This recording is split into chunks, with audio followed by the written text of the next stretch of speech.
Hey there, I'm Nick, a former Amazon bar raiser, and in this video, I will describe 5 big mistakes that job candidates make when interviewing with Amazon, and I'm going to show you how to avoid those mistakes. If this is interesting, subscribe to this channel. All right, the 5 big mistakes that people make when interviewing with Amazon are: 1, repeat the same answer to different interview questions. 2, reverse engineer which leadership principle Amazon is asking with each question. 3, say they don't have a big professional failure. 4, use generalities when answering the question, why do you want to join Amazon? And 5, don't have prepared questions at the end of the interview when their turn comes to ask questions. All right, let's start with mistake 1. Repeat the same answer over and over for different interview questions. As an Amazon bar raiser, this is by far the worst interview mistake I've seen, and a mistake that's very common as well. You don't want to sound like a broken record that plays the same song over and over anytime you hit play. Instead, you want to use different accomplishments and failures each time you hear a different interview question. I'll give you an example. I have a 9-year-old boy and we love playing with Legos together. So if you ask me in the interview, hey Nick, what is your most favorite Lego creation you've made? I will show you this Transformer car and I'd say, look at how cool this is. This is a Transformer that's also a car. This is B and it's really awesome. And that's my favorite Lego creation. And then I'd say, awesome, great. Now tell me your most challenging Lego creation. Which creation gave you the most headaches while you made it? And I would say, oh, it's the actual same car. And the challenge with that was that I had to glue some of the pieces together because I have to transform the car and it falls apart, and usual Legos don't do that. And then as an interviewer, I would say, fine, now tell me about the Lego creation where you learned the most. And if I say yet again, well, actually, this is a pretty cool creation and I learned a ton and I learned all kinds of data about B, then at that point, you would be pretty fed up with me.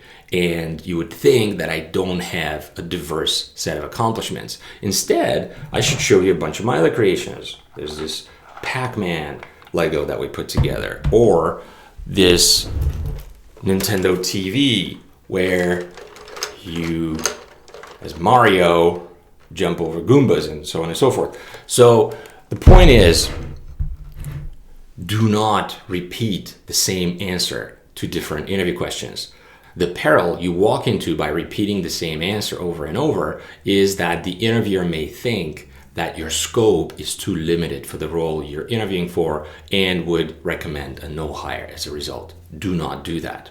Mistake number 2 is try to reverse engineer which leadership principle Amazon is asking with each interview question.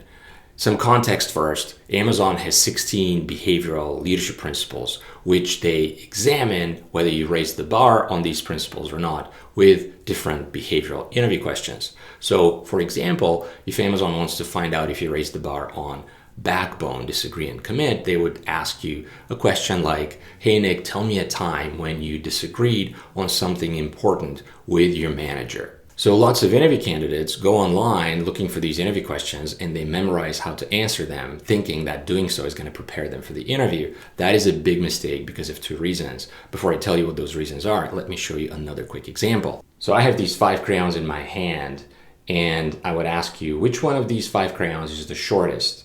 And I'm asking you to decide based on the color of these crayons.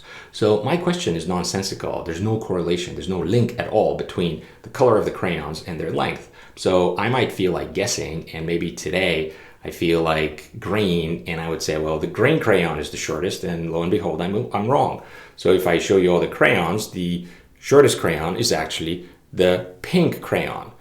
Now, as you can see, there's no link at all between the color of these crayons and their length, the answer to the question I'm asking. It's the very same case when you compare the Amazon interview question and the leadership principle that is hiding behind that question. So trying to reverse engineer which leadership principle is hiding behind which interview question is a fool's errand. It's like this very complicated equation that you're trying to solve that frequently does not have a right answer. Now, let me tell you the 2 reasons why that's the case. Reason number 1 is because the interview questions bank that Amazon uses to help their interviewers with asking interview questions is just their as a suggestion for the interviewers. It's not mandatory. The interviewers don't care about the individual questions. They care about the leadership principles behind these questions. So if you've done interviews at Amazon for a while, you usually don't use these suggested interview questions because you want to be different. Reason number 2 is because there's very few leadership principles that are easy to detect based on the interview question. A couple of these leadership principles are have backbone, disagree and commit, and hire and develop the best. For the rest of the leadership principles, you cannot do so. It's virtually impossible to decide if a question is evaluating ownership or dive deep or deliver results or high standards or bias for action, so on and so forth. You get my point. So what do? Instead, you should come up with your top accomplishments and failures in your career without repeating those answers, and make sure that the interview loop in total hears those top accomplishments throughout your day of interviews. Then what will happen with that is the loop, when they debrief, they're going to compare your answers across the entirety of the interview. So as long as you use all your answers in the best possible way, match an answer that you've prepared ahead of time to an interview question here, have confidence that the loop is going to be aware that you've raised a set of leadership principles with each of your interview responses. All right, this takes us to big mistake number 3, which is saying that you don't have a big professional failure. As a bar raiser, I see that mistake all the time. And there's 2 main variants that people fall into this mistake. Variant number 1 is by answering that you don't have a big professional failure, or variant number 2 is by describing a very minute and tiny mistake as a big professional failure. If you say you don't have a big professional failure, one of 2 things are possible. 1, you're lying to me, which lowers the bar and is a red flag on earned trust. Or 2, you're actually saying the truth and you have invested in your career so far, which lowers the bar, which is a red flag on a bunch of other leadership Amazon principles like high standards, ownership, disagree and commit, so on and so forth, customer obsession, you name it. Do not make that mistake. Then variant number 2 is if you describe something trivial. Let's say I ask you what's your biggest professional failure, and you say something like, well, I showed up late to one of the meetings with my bosses and I said something that was not right and they looked at me funny and they went with a different solution, and that embarrassed me. So there's really no material failure here that cost the company any significant resources. Instead, the way you should answer the tell me about a failure interview question is by describing a significant failure, describing what lessons you've learned from the failure, and then mention another time when you've used those lessons to achieve success in the future. Mistake number 4 when interviewing with Amazon is using generalities when answering the why Amazon interview question. I'll give you another example. You can see that there's a bunch of marbles in this Ziploc bag. And if I asked you, which one of these marbles is your favorite marble? And if you said, well, I like this marble on the top and this one right here. And I like this top marble because it's blue and because it's round and because it's made of glass. That's a nonsensical answer because the answer applies to all the other marbles just as much as to the marble on the top. Instead, I would say, I don't know if you can see it on the camera, but this marble here, it tends to be blank. The other ones have all kinds of streaks and hues on top of them. This marble is completely blank. So I could say instead, hey, this is my favorite marble right here because it has nothing on it and I'm a minimalist and I like things simple and that helps me declutter, and that's why this is my favorite marble. So similarly, when you answer the why Amazon question, you should use answers that make no sense when applied to any other company. Mistakes you can make in this regard are using answers such as, I want to work with super smart people, or I want to work on things that change the trajectory of humankind and amazing technology, or I want to work on problems with huge scope.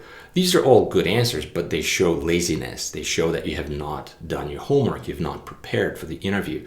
These answers apply to any other major technology company like Facebook or Microsoft or Google or what have you. They don't just apply to Amazon. Instead, All of your why Amazon interview responses need to apply just to Amazon, and they need to be nonsensical when applied to any other company. Good examples in this case are answers when you describe how well you respond to Amazon's leadership principles, when you talk about how you're an Amazon customer, when you talk about how you love using AWS if you are a B2B customer of Amazon, when you describe how you've been impressed by Jeff Bezos in their career so far, and so on and so forth. So use answers that do not make sense for any other company to show that you've done your homework and you deeply care about Amazon, that you are a missionary, not a mercenary. All right, and the fifth and final mistake that we'll cover is not having prepared questions for the interviewers when it comes your end to ask questions at the end of each interview. You should be prepared at the end of each interview to ask 1 or 2 questions for each person who speaks with you.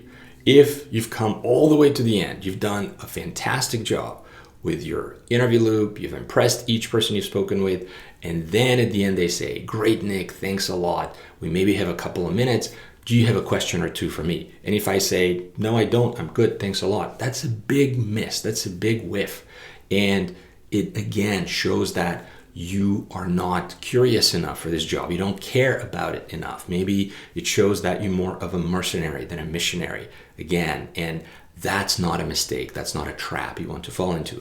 Instead, you have to prepare, as I mentioned, at least 2 questions, 1 or 2 questions for each interviewer. Prepare those questions ahead of time. Do your research on the person, do your research on the team who's interviewing you, and make sure to ask those questions boldly at the end. Another good approach here is to listen to the information that other interviewers have given you throughout the interviews earlier in the day and take that information, turn it into a question, and ask it to a different interviewer when it comes your turn to ask questions. All right, we have covered the 5 big mistakes that interviewees make when they interview with Amazon. 1, using the same answer over and over again. 2, reverse engineering which LPs hide behind which interview question. 3, saying that you don't have a big professional failure. 4, using generalities when answering the why Amazon question. And 5, not preparing your own questions for the end of each interview. Now that you know what those top 5 mistakes are and how to avoid them, you're ready for the next step, which is watching this video here next, where I'm going to take you on a 7-day challenge of how to get hired by Amazon and change your life for good. Watch this video. I'll see you there next.